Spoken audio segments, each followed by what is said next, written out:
tai na la matinale Fiston Muhindo.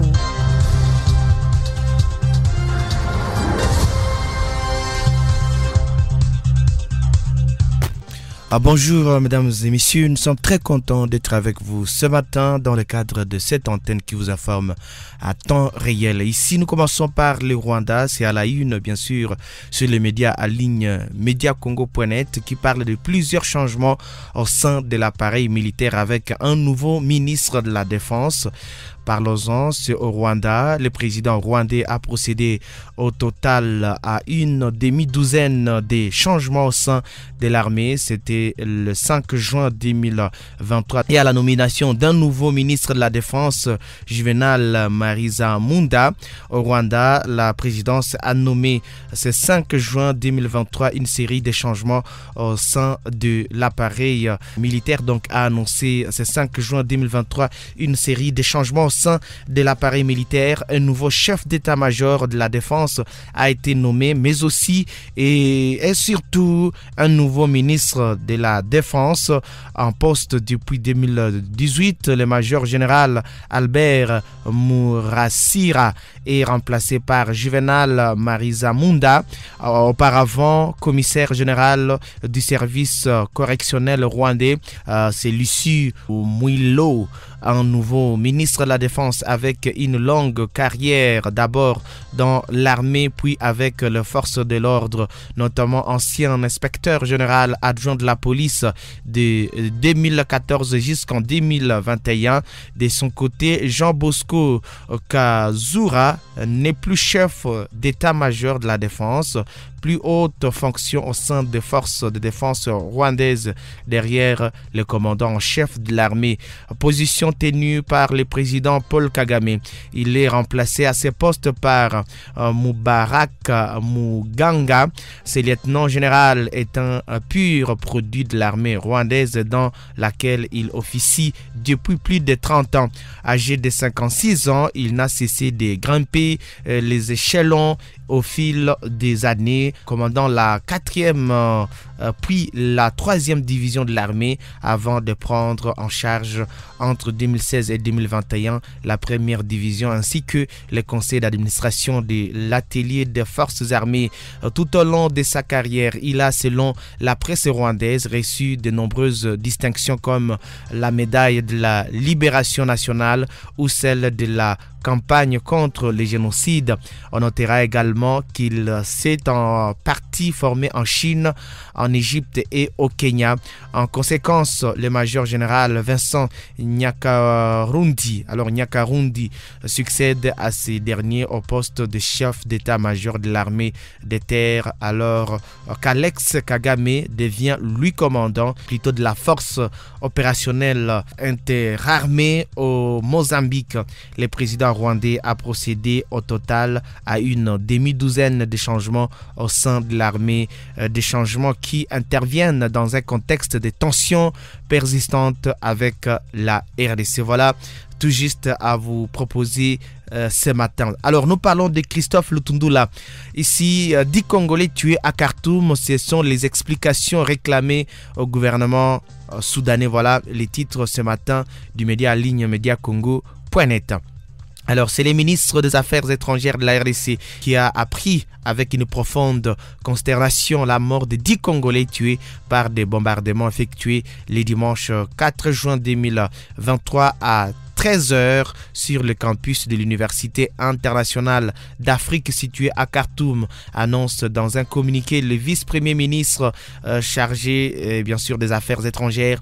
Des informations en notre possession indiquent que ces tirs mortels exécutés par l'armée régulière sur une zone occupée par des populations civiles et non armées, y compris des ressortissants des pays étrangers, ont grièvement blessé d'autres compatriotes qui se trouvent actuellement à l'hôpital militaire Kouliyat Razi dans la capitale soudanaise, précise le vice-premier ministre, ministre des Affaires étrangères Christophe Lutundula. Les explications exigées bien sûr de la part de Kinshasa suite à ce drame qui vient d'endeuiller la RDC. Christophe Lutundula a transmis les messages de tristesse et de protestation du gouvernement congolais aux chargés d'affaires ad intérim de l'ambassade du Soudan à Kinshasa, Moussab Al-Toum.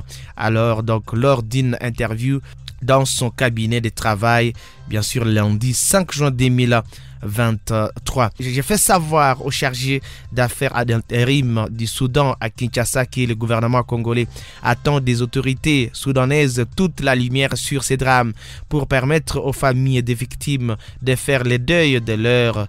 Et nous demandons aux autorités soudanaises de prendre les dispositions adéquates pour restituer les dépouilles des compatriotes gratuitement fauchés en vue de leur rapatriement et inhumation à toute dignité au pays. Le gouvernement congolais demande par ailleurs aux autorités soudanaises d'ouvrir un couloir humanitaire afin de lui permettre d'évacuer les compatriotes blessés et ceux encore bloqués au Soudan. C'est depuis le 15 avril dernier que les affrontements ont éclaté au cœur de la capitale soudanaise entre l'armée régulière dirigée par le général Abdel Fattah al-Burhan et les forces de soutien rapide FSR devenus rivaux après avoir mené ensemble le putsch d'octobre 2021. Jusqu'au 31 mai, l'ONU a recensé plus de 1,6 million de personnes déplacées par la crise au Soudan. Malgré plusieurs trêves, les combats font toujours rage à Khartoum. Toujours dans l'actualité ce matin, nous nous rendons à Kinshasa. Ici, toujours dans l'actualité, il faudra dire, c'est la deuxième demande de liberté provisoire de Mwanga Chouchou qui a été rejetée. Parlons-en également ce matin, c'est la haute cour militaire qui a rejeté la deuxième demande de la mise en liberté provisoire introduite par le député national Edouard Mwanga Chouchou. L'arrêt avant dire droit a été rendu au cours de l'audience foraine de ce mardi 6 juin 2023 à la prison militaire d'Ndolo où ce prévenu est jugé en procédure de flagrance. La haute cour militaire, par la majorité de voix après vote par scrutin secret, dit recevable la requête introduite par le prévenu Mwanga Chouchou, mais la déclare non fondée et la rejette. Le prévenu Mwanga Chouchou sera gardé en détention préventive jusqu'à l'arrêt définitif quant au fond, a déclaré le président de la composition, le général des brigades Kalala Kapuku. La Cour a par ailleurs, au cours de cette même audience, auditionné à titre de renseignant le général Awashango, commissaire divisionnaire de la police du Nord Kivu, au moment des faits en cause sur l'identité des éléments de la police commis à la garde de la société minière SMB d'Edouard Mwanga Chouchou située à Massissi dans le Nord Kivu, mais aussi sur les armes mises à la disposition de ces détachements. Faute de temps, les juges promettent d'interroger les autres renseignants à l'audience du vendredi prochain, toujours sur les mêmes questions de l'identité des éléments de la police commis à la garde de la société minière SMB et des armes mises à la disposition de ces détachements. Signalons que dans la motivation de la requête, le député national Mwanga Chouchou avait évoqué les raisons de santé, pièces médicales à l'appui. On note ici, ces avocats ont affirmé que leur client est très malade et que son état de santé demande à ce qu'il soit en dehors de la prison pour suivre des soins appropriés. Rappelons que le député national Edouard Mwanga Chouchou est poursuivi pour détention illégale d'armes et munitions de guerre, participation à un mouvement insurrectionnel et espionnage.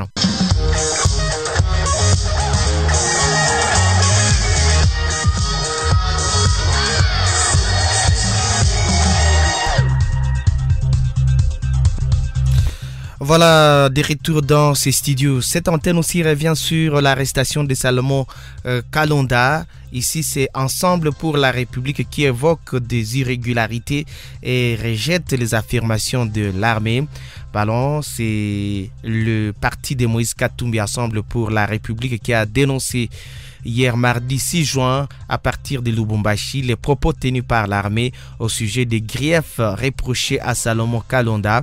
Pour le secrétaire général d'Ensemble, Dieudonné Bolingue-Tengue, l'illégalité résume tout ce qui se passe autour de l'arrestation du proche collaborateur de Moïse Katumbi. L'enlèvement de M. Salomon Kalonda, sa séquestration pendant une semaine et la publication des griefs mis à sa charge et son transfert devant les juridictions militaires se font dans l'illégalité totale et révèle des abus d'un pouvoir déstabilisé par la présence à Kinshasa de notre président national, dit-il devant la presse hier mardi. Monsieur Bolinguetenge a également expliqué que le régime en place fait consommer à l'opinion congolaise des affabulations, surtout quand il s'agit d'une connivence de Salomon Kalonda avec le régime de Kigali. Tout le monde le sait, même si le régime du président Fachi voulait bétonner dans un livre des records des mensonges et des affabulations, n'avait pas besoin de convier le public à consommer des accusations fantaisistes et des insinuations avec la connivence avec le Rwanda, quand on sait que dans un passé récent, la proximité du régime de Kinshasa et le Rwanda, dont les autorités ont été applaudies et présentées comme des partenaires dans ces pays, a-t-il poursuivi, et d'ajouter, après avoir affaibli par la présidence de la République, théâtralisé le Parlement, caporalisé la Cour constitutionnelle et d'autres juridictions civiles, dégradé la police nationale en lui faisant jouer le mauvais rôle jusqu'à la collaboration ouverte avec une milice armée des machettes, les régimes béton s'emploient maintenant à dégrader l'armée. Il est indigne et irresponsable de mêler les services militaires à des sales besognes politiciennes par les racontars des réseaux sociaux. Salomon Kalonda, proche collaborateur du président d'Ensemble pour la République, a été arrêté à l'aéroport de Njili à Kinshasa alors qu'il s'est rendu à Lubumbashi après des manifestations organisées par 4 leaders de l'opposition dont Moïse Katumbi. Toujours par rapport à ces dossiers, c'est bien sûr l'armée qui a dit ceci: c'était tellement sensible qu'on ne pouvait pas l'inviter. Alors, revenons sur ça, c'est l'état-major des renseignements militaires qui justifie l'interpellation musclée de Salomon Idi Kalonda, bras droit de Moïse Katumbi, le 30 mai 2023 à l'aéroport international d'Njili, par le fait qu'il n'a pas obtempéré, mais aussi par la sensibilité du dossier. Au cours d'une conférence de presse tenue le lundi 5 juin à Kinshasa, les conseillers juridiques des renseignements militaires, le colonel Kangoli Ngoli, a affirmé que Salomon Escadela s'est mal comporté. Salomon Idi Kalonda était recherché par les services de renseignement. C'était tellement sensible qu'on ne pouvait pas l'inviter, mais plutôt communiquer à l'officier du ministère public. L'officier du ministère public a mis à la disposition des services de renseignement un mandat d'amener en vertu duquel nos services étaient en train de rechercher M.